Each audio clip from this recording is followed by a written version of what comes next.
আসসালামু আলাইকুম। আশা করি আপনারা সবাই ভালো আছেন।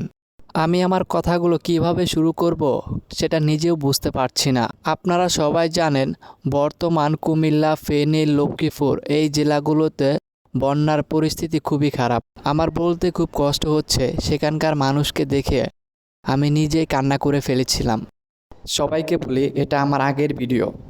আমি যখন বন্যা কবলিত মানুষের পাশে গিয়ে দাঁড়াই বা তাদেরকে ত্রাণ দিয়ে আসছি, তখন এই ভিডিওটা করা হয়েছে। এখনকার ভিডিও না। তো এখন আপলোড করছি বিদায় যে আপনারা অনেকে ভাববেন যে এখন আবার কোথায় বন্যা। আসলে ভাই ও বোনেরা, এটা এখনকার কোনো ভিডিও না, এটা আগের ভিডিও। আমরা যেখানে গিয়েছিলাম সেখানকার পরিস্থিতি অনেক বাজে ছিল, ইভেন অনেক খারাপ ছিল। আর ওখানে কোনো মানুষ বেশিরভাগ ত্রাণ নিয়ে যায়নি। সেখানকার মানুষের কথাবার্তা শুনে বুঝতে পারলাম যে ওখানকার একটা বাড়িতেও মেবি আমার মনে হয় না ঠিকমতো ত্রাণ গেছে। সেখানকার পরিস্থিতি অনেক বাজেই ছিল। তো আমরাই আর দুই একটা টিম মেবি গেছিল। তো সেখানে গিয়ে দেখলাম যে প্রত্যেকটা বাড়ি ঘর, রাস্তাঘাট, দোকানপাট সব পানির নিচে। দোকান একটা আছে অনেক উঁচা, কিন্তু রাস্তাঘাটে কোনো মানুষ নেই। দোকান যদি থাকে, হ্যাঁ, তো রাস্তায় যদি মানুষ না থাকে আপনাকে সেল করবেন কিভাবে? বাসার ভিতরে যেতে পারছেন না। আশ্রয় কেন্দ্রতে আছে, মসজিদে আছে।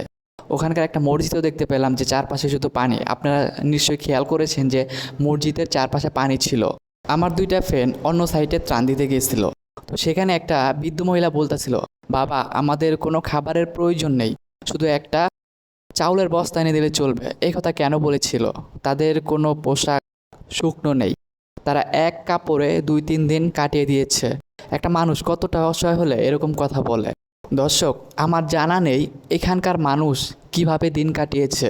আমি জাস্ট মাত্র কয়েক ঘন্টা এখানে এসে নিজেকে অনুভব করতে পারছি যে এখানকার মানুষ কতটা কষ্টদায়কভাবে জীবনযাপন করছে। কিছু কিছু মানুষ বলে ভিডিও কেন করে, তারা ভাইরাল হওয়ার জন্য গেছে। আসলে ভাই বোনেরা, এটা কিন্তু ঠিক এমনটা না।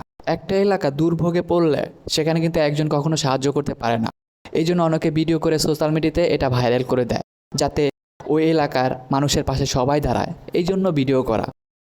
মানুষ মানুষের জন্য,